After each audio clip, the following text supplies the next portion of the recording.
1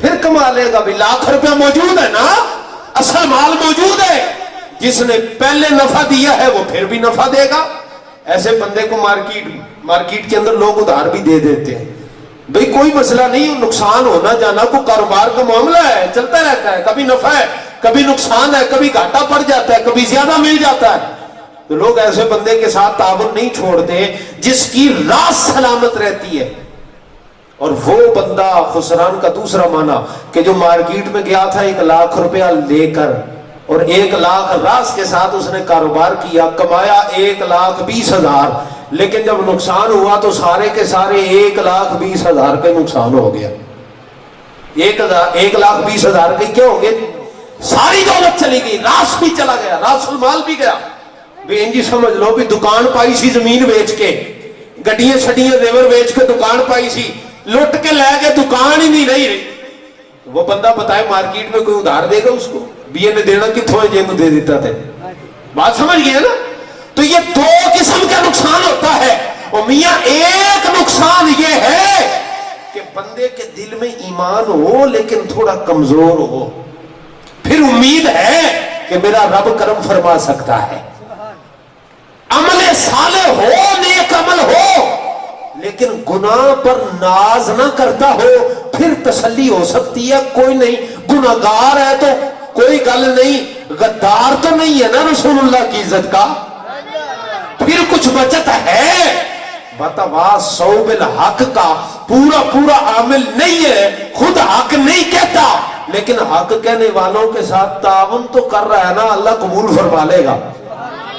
اور صبر پورا تو نہیں کرتا, لیکن صبر کرنے والوں کے ساتھ محبت کرتا ہے نا, تو رب کرم ضرور فرما لے گا. فرمائے یہ 4 چیزیں تمہارے لیے راس المال کی طرح ہیں, اگر ان 4 میں سے ایک بھی چلی گئی تو سمجھ لینا تو نے سارے کا سارا نقصان کر لیا. اب تمہیں کوئی ادھار بھی نہیں دے گا. تو بخشش کے لیے, اللہ کی رضا کے لیے, اور اس کے محبوب کی بارگاہ میں معزز ہونے کے لیے, اور مصطفیٰ سے شفاعت اور رحمت کی بھیک مانگنے کے لیے, جھولی پھیلانے کے لیے ضروری ہے کہ بندہ مومن کے دل میں ایمان بھی ہو, عمل صالح کا جذبہ بھی ہو, اور پھر حق بات کہنا, حق کے ساتھ ڈٹنا, اور اپنی آنے والی نسلوں کو حق کی تلقین کرنا, اسی طرح صبر کی تلقین کرنے کا حوصلہ اور جذبہ بھی بندے کے اندر موجود ہو. اب بول دے ذرا تھک گیا تو بولے سبحان اللہ. ماشاءاللہ تھک گیا, پھر اس کا مطلب ہے ایک بار پھر ذرا فریش ہے تو بولے سبحان اللہ. میرے بھائی ساری گفتگو کا خلاصہ یہ آپ کو میں نے عرض کر دیا ہے. 4 چیزیں آج آپ ماپ کر لیں, تول کے لے جائے, تکڑی تول, گھر میں بیٹھے خود بھی تولے آپ کے اندر ان 4 میں سے کتنی چیزیں موجود ہیں. اور اگر موجود نہیں ہے تو پھر تو ہم گھاٹے میں ہیں. پھر یہ مت سمجھیے گا کہ کوئی گل نہیں جناب, بخشائیں ہم بخشے جائیں گے, ایسا نہیں ہوگا. بلکہ آج اگر آپ یہ 4 صفات حاصل کرنا چاہتے ہیں تو پھر آپ کو مصطفیٰ کے در دولت پر سر جھکانا پڑے گا. حضرت غازی صاحب کی جو حقیقی محبت ہے یہ نہیں خالی نعرے مار دیے سال کے بعد اور بات ختم ہو گئی. نوجوانوں کو ان کے نقش قدم پر چلنا پڑے گا, رزق حلال کمانا پڑے گا, پھر ہی محبت مصطفیٰ دل میں جاگزی ہو جائے گی. جو کہتے ہیں نا دل کو قرار نہیں آتا, حضور کی محبت میں رات گزار کے دیکھے تو صحیح دل میں قرار نہ آئے تو پھر کہیے گا. جو کہتے ہیں کاروبار میں کمائی نہیں ہوتی, رزق حلال کی نیت بنا کے بیٹھے, بظاہر اگر نقصان بھی ہو جائے گا تو رب برکت ضرور نفع میں عطا فرما دے گا. کر کے تو دیکھیں نا, لیکن ہم کریں بھی نہ. تو بندہ جڑا موٹر وے تے کدی چڑھیا ہی نہیں, انہوں کی پتا بھی موٹر وے کی شہر ہے, کیا خیال ہے, انہیں تو یہی سمجھ رہا ہے بھی چک نمبر 307 دا جناب روڈ ہے, یا وہ بازار ہے, یا کوئی ہونی ہے سڑک تے چلو جی ٹی روڈ ورگی ہوئے گی. پر وہ وہی جانتا ہے جڑا موٹر وے تے جاتا ہے, تے جڑا نیرا موٹر وے تے جاندا انہوں کی پتا بھی جڑا کدی جہاز وچ نہیں بیٹھا بھی اتلے سفر دا کی مزہ ہے, کیا خیال ہے. تو اگر آپ چاہتے ہیں کہ ایمان کی حلاوت ملے اور حضرت غازی صاحب کی محبت کا اللہ صلہ عطا فرمائے, تو پھر ان 4 چیزوں کو اپنے دل کے اندر ضرور پیدا کرنے کی کوشش کریں گے انشاءاللہ. پکی بات ہے, میرے ساتھ نہیں وعدہ کرنا, یہ غازی صاحب کے ساتھ کرنا ہے. آپ نے کریں گے انشاءاللہ کوشش, ایمان کو اپنے دل میں بسائیں, میرے محبوب کی محبت کو بسائیں, اور پھر نیک عمل کرنے کی کوشش کریں. برائی ضرور نہیں ہے کہ کوئی حرام کام ہو تو پھر ہی برائی ہے. والاسم ما حاک لنفسک، میرے محبوب نے فرمایا گناہ وہ ہے جو تیرے دل کو کھٹکے. ہر وہ کام جس کے بارے میں آپ سمجھتے ہیں کہ میرے کتے گوانڈی نو پتہ نہ لگ جائے، محلے داراں نو کتے پتہ لگ گیا نا تے گل کوئی چنگی نہیں، میرے بیلیاں نو کتے اس گل کا پتہ نہ لگ، سمجھے وہ گناہ ہے. جو تمہیں کھٹک رہا ہے وہ گناہ ہے، اور جس کے بارے میں دل کر رہا ہے نا یار یہ میں نے کام اچھا کیا ہے، یہ میرے بیلیوں کو رشتہ داروں کو بھی پتہ چلنا چاہیے، سمجھ لینا وہ اللہ کی بارگاہ میں بھی مقبول ہے. بات سمجھ گئے؟ تو یہ ایک سادہ سی پہچان ہے. تو خدا را حضرت غازی صاحب کا خالی نام نہ لیں، حضرت غازی صاحب کے مشن کو بھی اختیار کرنے کی کوشش کرے. نہ صرف خود، میں حیران ہوا اس بچے کا نام ماشاءاللہ ٹھیک ٹھاک بڑا ہو گیا بچہ جس کا نام حضرت غازی صاحب کے نام پر رکھا گیا. اللہ کریم خالی نام ہی نہ رکھے بلکہ وہ تربیت کا اہتمام کرے جس تربیت کے ساتھ حضرت غازی صاحب کو میرے رب نے یہ مقام اور مرتبہ عطا فرمایا ہے. حاضرین گرامی قدر، آج بھی اس دور حاضر میں وتواصوا بالحق کی بڑی ضرورت ہے. آپ اس چیز کو سمجھیے گا، اور میں آپ سے صرف اتنی گزارش کروں گا، آپ خواہ کسی سیاسی جماعت سے تعلق رکھتے ہیں یا کسی مذہبی جماعت سے تعلق رکھتے ہیں، خدا را وتواصوا بالحق کے راستے سے پیچھے مت ہٹیے گا. کافر سر کے اوپر چڑھا بیٹھا ہے اور ہماری گردن کو دبوچے بیٹھا ہے، اور ہمارے دامن میں بچانے کے لیے دین اسلام کوئی قوت اس وقت سامنے نظر نہیں آتی. خدا را نسل نو کی تربیت ان 4 اصولوں کی بنیاد پر کرے تاکہ آنے والی نسلیں میرے محبوب علیہ السلام کے غلامی کا وہ تاج اپنے سینے پر سجا لے کہ جس کی برکت سے میرا رب مصطفیٰ کی محبت کا پھریرا لہلاتا ہے. تو آخر میں وہی نظم جو حضرت غازی ثاقب شکیل جلالی دامت برکاتہ العالیہ کی معیت میں پہلی بار جب میری ملاقات ہوئی تھی کھاریاں کے اندر، حضرت علامہ مولانا نواز بشیر جلالی صاحب دامت برکاتہ العالیہ ہمراہ تھے. تو غازی صاحب سے میری زندگی میں پہلی ملاقات تھی. تو جب آپ سے ملاقات کے بعد وہ آپ کے ساتھ ہی پر آئے ہم جی ٹی روڈ تک، وہاں سے مجھے گاڑی پہ سوار کرا دیا. میں نے لاہور جانا تھا، ان دنوں پڑھا کرتا تھا جامعہ نظامیہ میں. تو وہ راستے میں جاتے جاتے میں نے غازی صاحب سے جو گفتگو ہوئی تھی، جو بات چیت ہوئی تھی، صحبت سالے ترا سالے کنت، صحبت تالے ترا تالے کنت. اچھوں کی صحبت میں بیٹھو گے اچھی ہو جاؤ گے، بروں کی صحبت میں بیٹھو گے تو برے ہو جاؤ گے، اور برے نہ بھی ہوگے کم از کم برے کہلوانا ضرور شروع کر دو. کیا کہتے ہیں بد نالوں بدنام برا. تو چور ڈکیت کے ساتھ یاری ہوگی تو چور لوگ کہے یا نہ کہے چورا نہ یار تو کہہ گے نا. تو غازی صاحب کی صحبت جو میسر آئی تو انہی کی گفتگو کو، انہی کی باتوں کو میں نے کچھ شعروں میں ڈالنے کی کوشش کی تھی. بڑی پرانی بات ہے یار، 10 سال پرانی بات ہے. تو وہ شعر میں آپ کو پھر سنا رہا ہوں. آخر میں آپ نے ذوق کا مظاہرہ کرنا ہے جیسا غازی صاحب کی محبت کا تقاضا ہے. تو دعا کریں گے کہ رب تعالیٰ ہماری یہ حاضری قبول فرما لے کہ میرے بھائی وقت تھوڑا ہے، کام زیادہ، زخم تو اپنا ہے اب بھی تازہ. وقت تھوڑا ہے، کام زیادہ، زخم تو اپنا ہے اب بھی تازہ. اٹھو جگاؤ تم دہر کو، خطرہ لاحق ہے اب فقر کو. کیا کرو گے جوانیوں کا، دنیاوی ریشادانیوں کا، کوئی جو مارے نبی پہ ڈاکے اور بنائے نبی کے خاکے. پھر بھی سنی تو سو رہے گر، پھیل جائے گا ہر طرف شر. اٹھ میدان عمل میں آ جا، ارے نور بن ظلمتوں پہ چھا جا. حبیب داور شفیع محشر پلائیں گے ہم کو جام کوثر. تو آؤ جانوں کو وار دے ہم، قرض پچھلے اتار دے ہم. ہاتھ میں لے کے سیف حیدر یزیدیوں کے اتار دے سر. زمین کا کرداس پاک کر دے، مرزا گیری کو خاک کر دے. جو پردہ شان نبی پہ آئے ایسے پردے کو چاک کر دے. جو سنیوں ہی سے لے کے کھالے نبی کی عزت پہ ہاتھ ڈالے. یارو ایسے کتوں کو مارنا ہے، اپنے گھر کو سوارنا ہے. اٹھو اٹھو اٹھ بھی جاؤ، نبی بلاتے ہیں دوڑے آؤ. ہے امتحانوں کا وقت آیا، لوٹا دو تک ہے جو کمایا. جو سر کٹانے کو تم ہرا دی، تھام لو آ کے دست غازی اور لگا دو ایسے نبی کا نعرہ کہ گونج اٹھے جہان سارا. ہاتھ بھی بلند اور سینے کے زور سے مصطفیٰ کی عزت کا نعرہ لگائیے گا. تاجدار ختم نبوت. میرا لگتا ہے کہ 2 گھنٹے اور لانے پڑے.